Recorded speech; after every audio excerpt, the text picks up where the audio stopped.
Welcome to the Finally Podcast. I'm Dan Fisher, here with Dan Wulfing, Creative Director of Bottle Rocket Media. Dan, thank you for taking the time to speak with us. Yeah, thanks for having me. Before we get started, I've been asking a lot of people lately, really the why behind their career choice, or Sure. what drew you to this line of work. So if you want to give us maybe a brief history and a little bit about yourself. Sure, yeah.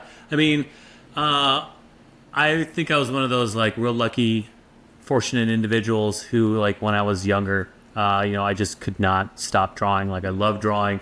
I'm pretty sure I was my parents' dream, real quiet kid, just up in my room and drawing all day long. So I knew really early on that I wanted to be an artist. Obviously when you're a kid, you don't really know what that means. You just know that you like art and you like creating. Growing up, went through the process of learning what it would take to become, a commercial artist.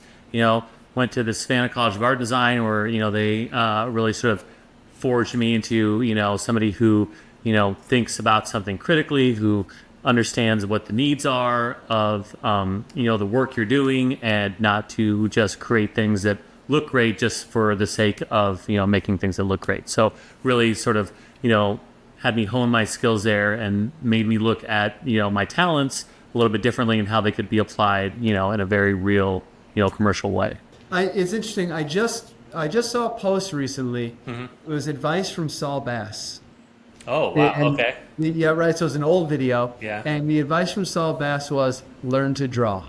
Yeah. Because if you don't learn to draw, you're going to spend your entire career overcompensating for the fact that you can't do the one thing that you need to know how to do in order to solve problems. It's a great it's a great tip. I think a lot of times when we're just trying to kind of ideate really quickly, we'll I'll just go take pencil to paper and sort of sketch it out. Sort of the very modern and more recent version of that is AI. That allows you to kind of really quickly sort of get the ideas out of your head, and get them out on screen or wherever you're looking at them on. So, that's kind of the modern version. But even with AI, it is as great as it is and as fast as it is helping people sort of ideate quickly.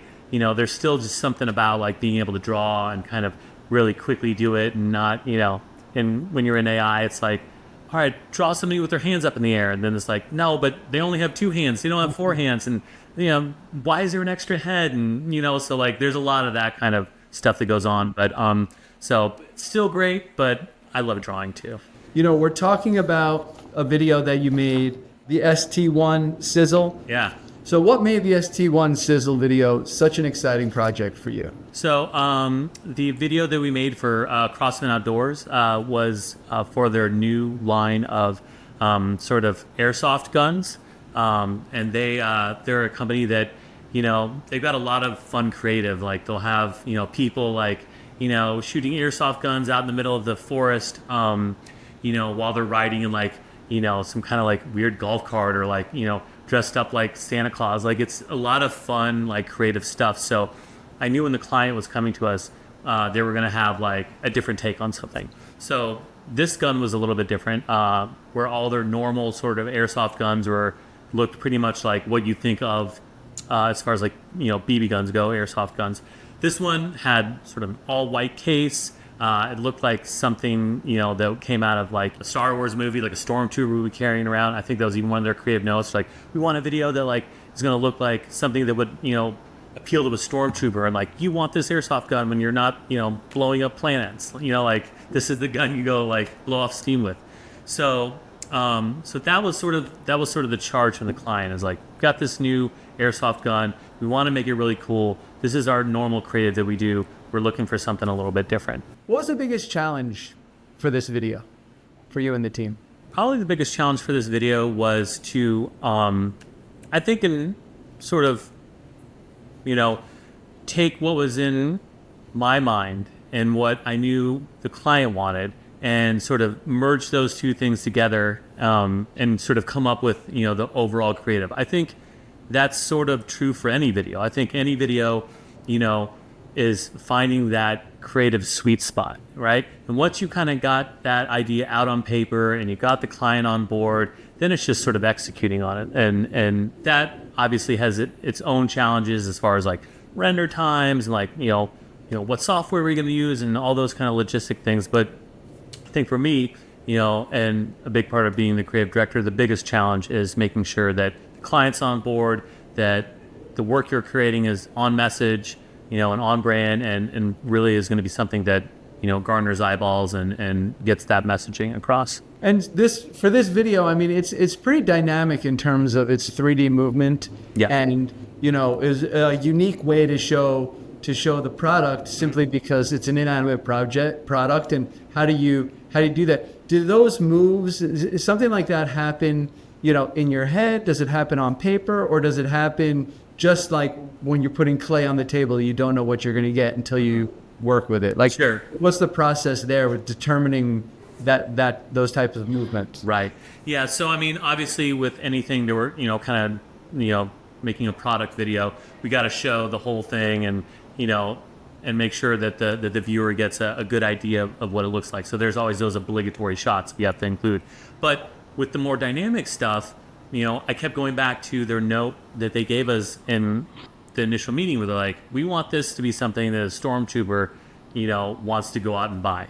So me being, a huge Star Wars nerd, I always go back and remember from my childhood, just all these shots of like Star Destroyers like coming in over camera and just like the camera work that was done in all those movies and how they kind of really, sort of set the tone and how they framed the shot. So I wanted to create something where the product was sort of given that same kind of like gravitas. So there's really a lot of like sort of low angle raking shots, kind of going through all these sort of different parts, of the gun itself. And I think my goal was to show that, even though this thing is sort of this airsoft gun that's, you kind of carry around, like you can, if you sort of frame it creatively, you can make it feel larger than life. You can make it feel like you're flying around, sort of the valley of the Death Star, like, going on, Luke's final run, or like a Star Destroyer coming overhead. So I really kind of, used shots and memories and sort of like, media saturation from when I was a kid and all the movies I watched and used that to kind of inform me creatively. Can you just briefly go over maybe techniques or software or some stuff that you did or the team did to make the video happen? So we created it using Cinema 4D, and we rendered it out in Redshift, so pretty standard workflow, and then did a lot of compositing in After Effects afterwards. I think what our main goal was to make sure that we had some really tight depth of field on there, some really shallow focal lengths, just to really kind of push that idea of scale as we're sort of dragging the camera through like all these like little bits and pieces of the airsoft gun. So that was kind of our workflow. We knew we could achieve that with Cinema 4D, and it was a lot of just rendering out a lot of different passes, depth passes, beauty passes, reflective passes, and then just like compositing all that stuff up in After Effects afterwards. When you're working in 3D space, is the process different with the client versus a 2D animation? I think it is. Usually when we work in 3D, we really want to make sure that we have picture lock before we hit that render button, just because it takes so long, especially with something like this where we're really going for a hyper realistic look. And there's a lot of sort of compositing elements that we're having to consider. So we want to make sure that we kind of create an animatic where we have sort of a wireframe version of the video, very low resolution, nothing's textured, nothing's lit, but we get the client to sign off and it says, yeah, I love these shots, I love how you're moving the camera around, I love this part we're focusing on. Once we get picture lock at that point, we feel really confident we can hit that render button and we're not wasting a lot of time. Are clients able to visualize the final product if you're working in wireframes or you're working with low resolution images? Yeah, I think so. I think for the most part, clients are pretty good about understanding that, especially when you approach it from the beginning. Say, hey, this isn't going to be the final look. We're just going for camera movement here. Crossman, they had a bunch of awesome creative, to begin with. They're a very creative company. Like, they did a lot of great photo shoots. So I think that when the client has sort of a creative mind to begin with, it's very easy for them to understand the process and understand we're not looking at the final result, and they understand how much goes into sort of creating these really dynamic and beautiful visuals, and that we want to make sure we get it right, from the outset. What are your thoughts on 3D in general as it pertains to product videos? Yeah, well, I mean, 3D is obviously the way to go when it comes to product videos. I mean, you can take just about anything, and if you have enough time, and enough creativity, you can take something that would maybe be overlooked on a shelf or as you're passing by and really make it into a dynamic, eye-catching video. So doing it in 3D allows you to really get, very fine-tuned with how it looks. In the case of this ST1 video, you can see have a lot of fun with camera work and really just make it a really cool video. So, as long as you've got the right artist behind it, as long as you've got the right creative vision, I think, 3D product videos are really, where you can come up with some creative solutions to client needs. Awesome. Well, thanks for taking time to join us today. Yeah. If you want to see more of My Dan's awesome creative direction and design work, you could just check us out at bottlerocketmedia.net. Thanks, Dan. Thanks, Dan.